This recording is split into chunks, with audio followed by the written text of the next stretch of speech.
What's up, y'all? Welcome back to the Let's Get It Gaming Daily News with your boy, Joe. We have 8 stories on the agenda for today, all of which are from this past weekend. So let's jump in and let's get it going. Story number 1 comes from IGN's Wesley Yinpool. Embracer boss moles increasing the price of video games beyond $70. The controversial boss of Embracer Group has discussed the topic of increasing the price of video games beyond $70 amid rising development costs and a brutally competitive market. Lars Wingfors, who has laid off thousands of staff, shut multiple studios and sold off subsidiaries in the last financial year, told GI.biz that pushing the price of video games higher is something Embracer has discussed and that doing so would mean more video games would be released. I'm not saying you can't increase the price, Wingfors told the site, but the reality is no one has tried it. If you create an enormous role-playing game, for example, with 100 or 150 hours of gameplay, very polished and unique experience, would the consumer be willing to pay more? If they would have more products potentially coming to the market, but no one tried it. It's something we have been discussing, but we are currently sticking to the practice of the industry. Would it be that one company one day that tries to increase pricing? That remains to be seen. The AAA video game industry collectively raised the price of its video games with the launch of current consoles generations in 2020, but in recent months, the $70 price point has become the topic of much discussion amid the industry's ongoing struggles. Recent data points to gamers tending to favor older live service games such as Fortnite, Roblox, and Call of Duty, leaving less room for new full-price games. Indeed, Embracer has seen a number of high-profile flops, including the recent release horror revival Alone in the Dark, which Wingford said was a big investment that didn't catch enough consumers. I think the industry is facing the same problem as all other industries with inflation and rising costs of game development. Wingford added, and it's been hard to increase pricing in premium PC consoles. The pricing of those products has been the same for many years, which means that the margin in succeed is less, and on top of that, there is a higher cost of capital. Ultimately, when you make big investments on games, you need to play with teams you are very confident in, or with IPs you own or control, and have the full financial income. On top of all that, the consumers have more content than ever to choose from. They love to engage in established IPs they've been playing before, which means it's harder to have them trying out new things or new IPs. It's just something we're all facing. It's a reality which we have been adapting to over the past year, and we will continue to adapt to the reality. Listen, I understand price raises according to the economy and inflation and all those wonderful things. But man, coming from this Embracer Group, dude, it just comes off so disingenuous to me. I mean, it truly, when I think of a lot of companies that raise prices for games, or let's say PlayStation or Xbox, or smaller developers or bigger developers, whatever it might be, I know it's sometimes hard to swallow a higher price, but I feel like it's always coming from a place of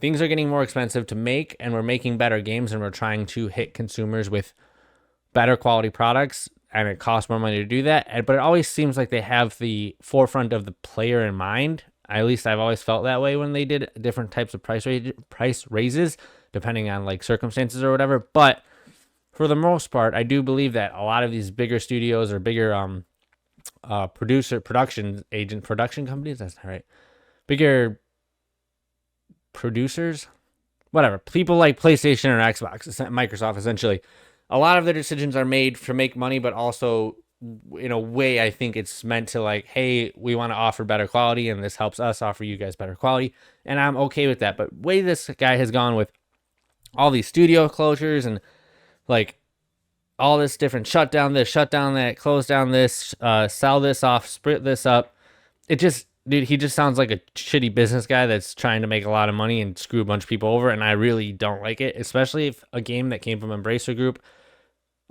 price gets raised. I think I would have a hard time paying that rate, but it is what it is. I don't know. It's kind of, it just doesn't seem genuine or that he even gives a little bit of a shit about the player itself.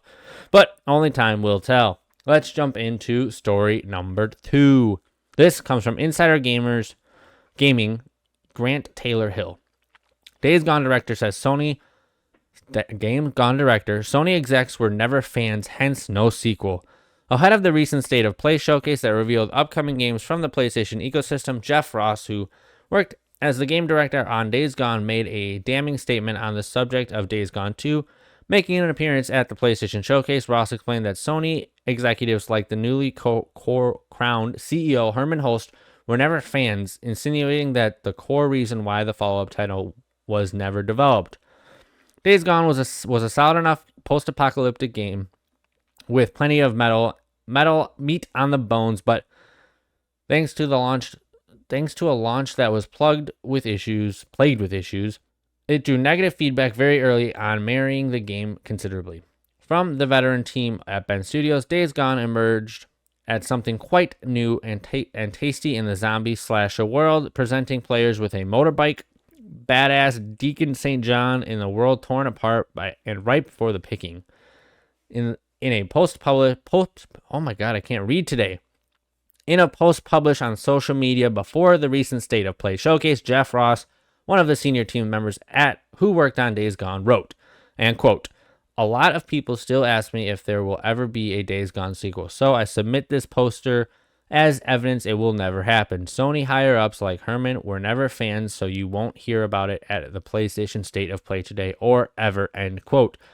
Fans were hopeful in the comments, but Jeff Ross shut down one particular poster by writing, "This is a case of canceled for now versus canceled forever. It's sad news for those who enjoyed Days Gone, like myself, but it was a one-shot wonder that won't ever see the light of day again."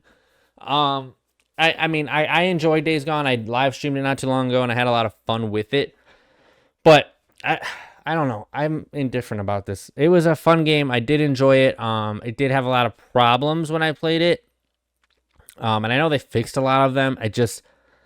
Maybe, I don't know. I find it hard to believe that these heads of PlayStation weren't fans of it, because I don't think it doesn't seem like, at least I feel like most of the games they produced, they've never came out and said we're fans. Like, it's like, if you have a good idea and the idea works and people enjoy it, then they're fans of it, right? That's how it works, right? They make money, every gamer's happy, the PlayStation stays in good financial earnings, and everyone wins. But when it's a game like Days Gone, who had a lot of issues in the beginning and didn't have a lot of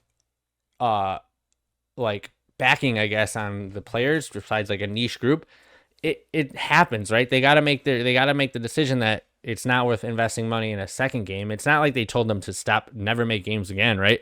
They just told them, we would much rather, don't go into a Days Gone 2. I understand that you learned from it. It was a first time experience, but in the end, it didn't hit the audiences the way you thought it would and the way we thought it would. So it's better off if we maybe move past the project and you guys could try something new.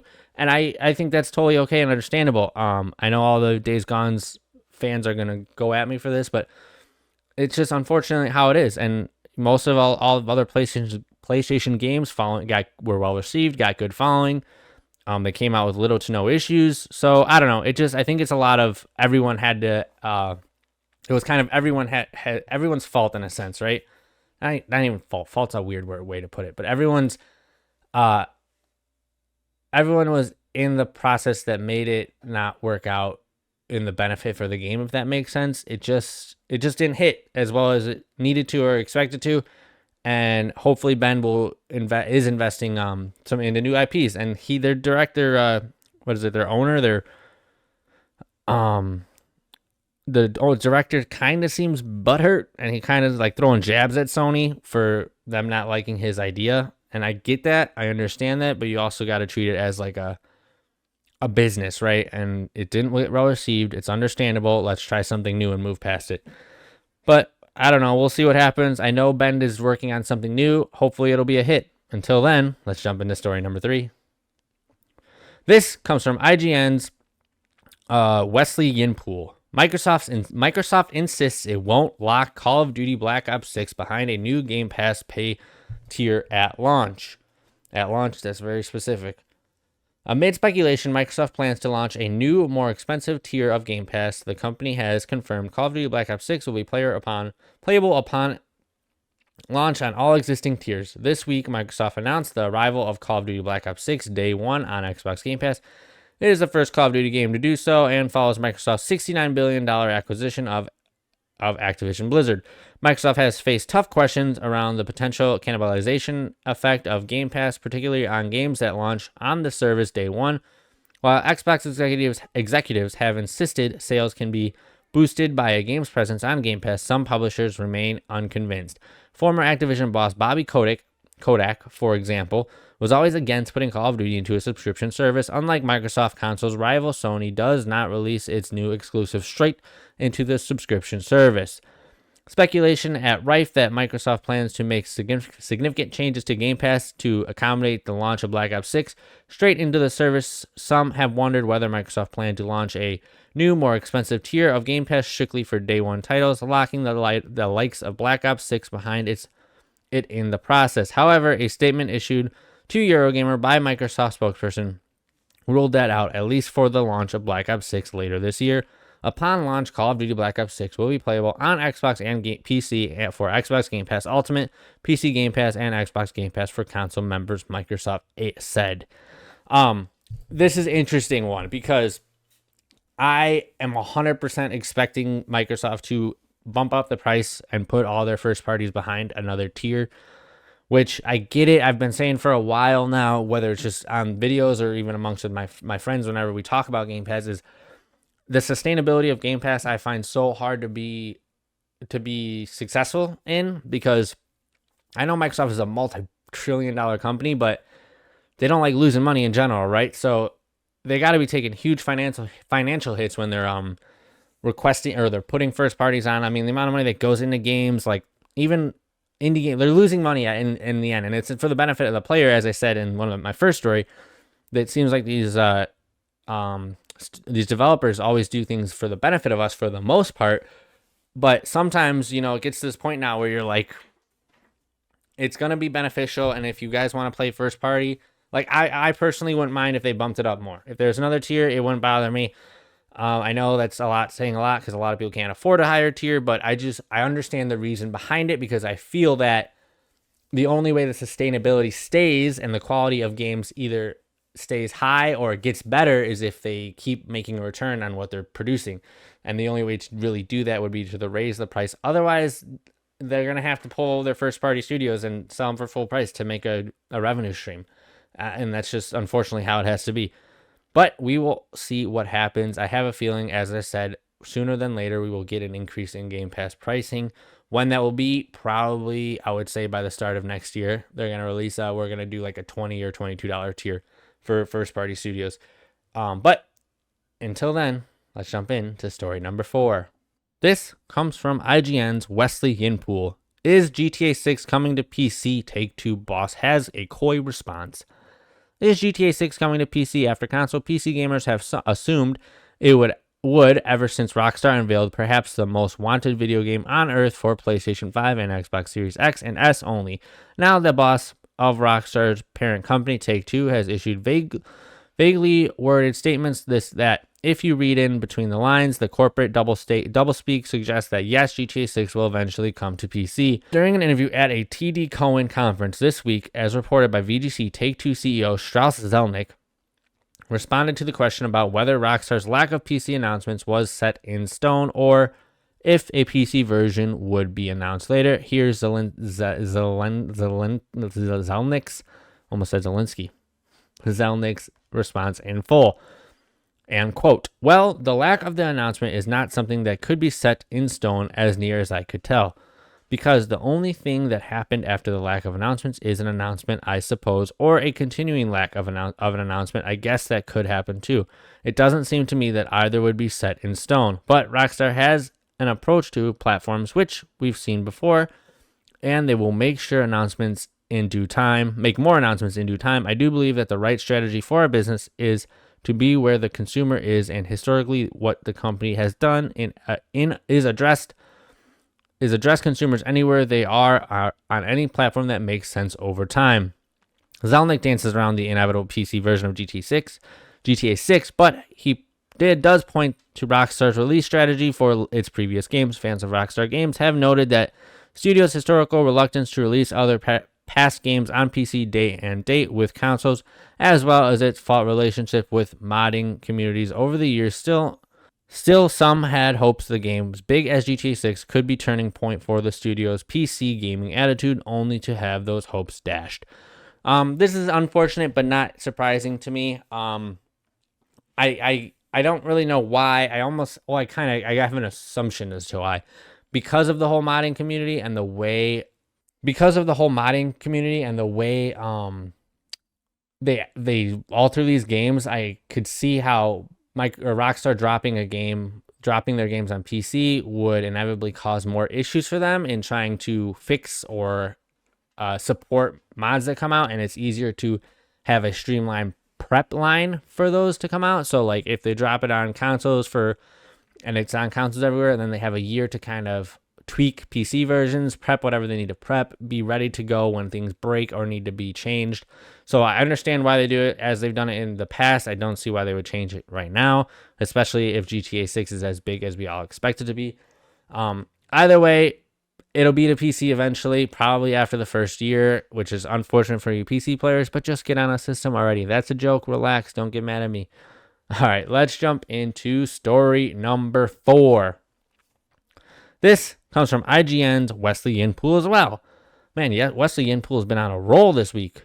PC gamers in countries without PSN hit out at Sony for blocking sales of single-player games God of War Ragnarok and Until Dawn on Steam. PC gamers in countries without PlayStation Network have expressed their frustration at Sony after the confirmation that they cannot buy single-player games God of War Ragnarok and Until Dawn on Steam.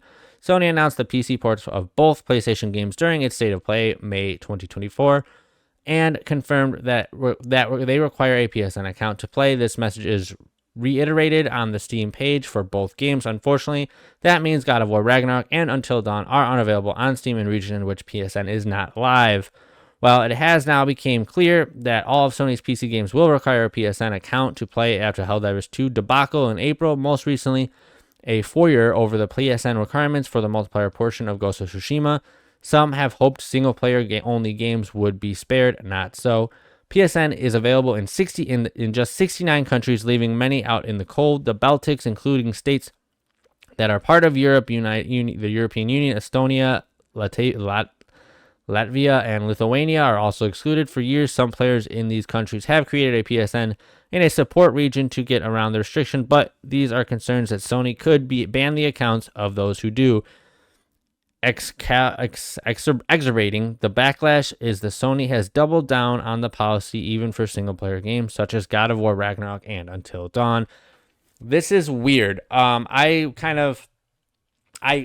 understood the Helldivers one for a while because it was online and it needed it. I don't really understand why the single-player games need it. I guess they could make it for argumentative sakes for like, I don't know. I don't know what they would make it for. Why would they? I don't know why they wouldn't want it on.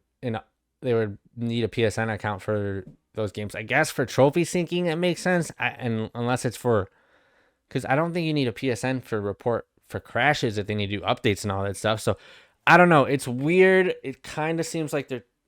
I don't know. It seems weird. Maybe they'll come out with an explanation as to more in depth as why their single player games need it. Maybe because they have multiplayer capabilities and it's easier to have it just be that way and not make it go if or then. Like if you don't play the multiplayer, then we don't need it. But if you do, then you do. I don't know. It's weird. It's interesting. It's kind of upsetting. I wish they would fix this issue. Maybe they will. I don't know. Maybe there's a logical reason, and maybe they'll give us some information on it as time goes on. But until then, you PC gamers in other regions that PSN is not allowed, you're SOL, which is unfortunate. But as unfortunate it is, let's jump into story number 6. This comes from Insider Gamers. Sancha Saskena PlayStation will have announcements at Summer Games Fest, it claims. PlayStation might have some announcements during the Summer Game Fest 2024. It's been claimed.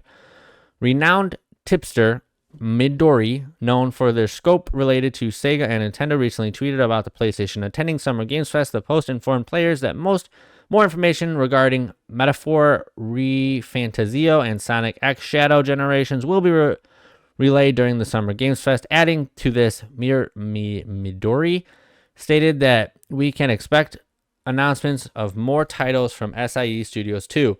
It's hard to know what PlayStation will showcase at the event, as they have only revealed that they will be at the event in some capacity. However, we speculate that it could be the game that Lego and PlayStation are collaborating on to create Lego Horizon Adventures, which was exclusively reported by Insider Gaming earlier this month. The game should be similar to what we have seen in their Star Wars, Marvel, DC, and other Traveler's Tales series of games. Sources previously revealed that the game would be Horizon Forbidden West, but Lego. Other than that, players are hoping that we might receive something from Sucker Punch, maybe a reveal of Ghost of Tsushima 2. Jeff Keighley also has a close relationship with Kojima, so we might get another glimpse at Death Stranding 2. In addition, Astrobot pre-orders are set to go live on June 7th, so another look at the game could be on hand during the main show. Sony Interactive Entertainment recently hosted a State of Play event, which included a series of announcements and reveals such as Astrobot Concord, God of War Ragnarok PC release date, and a bunch more PSVR 2 too. That was a weird one. It seems that this dedicated event was probably not long enough for them to provide us with updates on all their projects, which could be the reason enough to take stage during Summer Games Fest 2024. I just want to throw this in there because I knew PlayStation was going to be at Summer Games Fest, but I didn't know what the extent. And hopefully we'll get some cool reveals. Hopefully there'll be some more information on games that we're all waiting for. That would be absolutely fantastic. I would love some Sucker Punch reveals. My fantasy would be to get some Naughty Dog things, which are not going to happen, I know, but they did do a little Naughty Dog like teaser with the Naughty Dog the Last of Us multiplayer that was supposed to drop. So maybe we'll get something. Maybe we just get artwork of the new IP they're making. That would be pretty sick. Maybe we get a Pedro Pascal or a Troy Baker or Ashley Johnson coming out for another game. I'm assuming they're going to be a part of whatever Naughty Dog is doing next. But either way, I'm looking forward to Summer Games Fest. There will be plenty of content covered on this channel of the fest. I'm going to get some other gamers up in here. We're all going to make some videos. It'll be fun, so you can wait and see for that. Hopefully we'll get some content coming out relatively soon, hopefully tomorrow. But only time will tell, and we'll have to wait and see. That was a mess to get through that. I apologize. Let's jump into story number 7. I promise we're almost done. I know this is getting a bit long. This comes from Eurogamer. Spyro and Crash Bandicoot Studios Toys for Bob confirms Xbox will publish new game. Spyro developer Toys from Bob has formally confirmed that the next game to be published by Xbox is teasing statement that ends with a decidedly purple colored heart emoji. Toys for Bob, previously part of the now Microsoft-owned Activision Blizzard, made its name making Skylanders and working with Crash and Spyro trilogy releases. But more recent years saw it pulled into work on Call of Duty as support developers, and early this year it lost 89 staff members as part of Microsoft's layoff of 1,900 staff. Things began to look more promising in February when the studio announced it was going independent from Activision Blizzard, and it was presumed that would be leaving its days working on Call of Duty behind. At this time, rumors swirled that the indie status was tied into some sort of new deal with Xbox, and one report claimed that work on Spyro 4 was now quietly underway. This is cool. This was a big thing with this whole Activision Blizzard situation. One of the benefits this is one of the benefits I was hoping for, at least, was that these other studios, because the story came out a while ago that Activision Blizzard pretty much put every single studio that was underneath their title into work on Call of Duty, because that's all they cared about. Everyone came with new IPs and they were like, nah, shut it down. You're going to do Call of Duty. I think there was supposed to be a new skate game.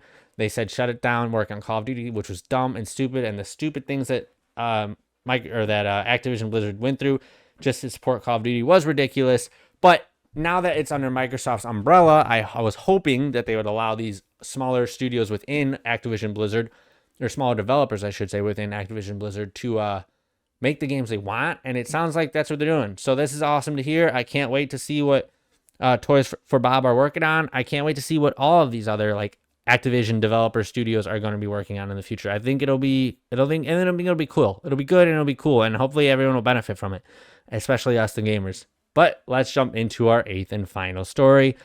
This comes from GameIndustries.biz. This is Maria D'Alessandria. ZeniMax staff now included in the Microsoft and CWA's labor neutrality agreement. ZeniMax Studios workers are now covered by Microsoft labor neutrality agreement with the Communication Workers of America. The CWA announced yesterday that as a result, all ZeniMax staff can now make their choice about collective bargaining, with Microsoft legally bound to take a neutral approach to the unionization of its staff. ZeniMax Workers United CW member Paige Brenson commented, "Thousands of our ZeniMax co-workers now have a free and fair path to organize together for better working conditions. When we organized our union under a similar large agreement, the process was cleared and management did not try to influence anyone's decision, and the company did not try to interfere with the voting process. There is strength in numbers, and as our numbers grow as at ZeniMax, at Microsoft, and in the video game industry, we will gain the respect we deserve and raise the standards of working conditions for everyone across the video game industry. When we benefit the consumers, and the company will ultimately benefit with us and help keep industry stable for current and future workers."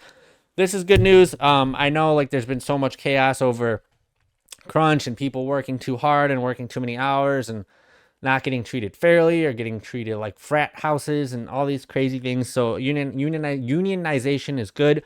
Hopefully it will protect the workers. Hopefully they'll get to feel safer and more confident in their jobs, and they could make the things they want to make without fear of losing their jobs, because they'll have the support of a broader group. But that is going to do it for this daily Let's Get It Gaming daily news update for this past weekend. I know this is a bit longer one, but there was a lot of interesting stories that I felt dropped this weekend. So I want to make sure I covered them as much as possible. More content will be coming. Like I said, I do plan on getting some other co-hosts in here to have some fun with and talk with, and maybe make these stories a little more in-depth for you all. But until then, thank you all for watching. And remember, I love you, I appreciate you, and I respect you. And I'll catch y'all in the next one. And keep on gaming. Peace.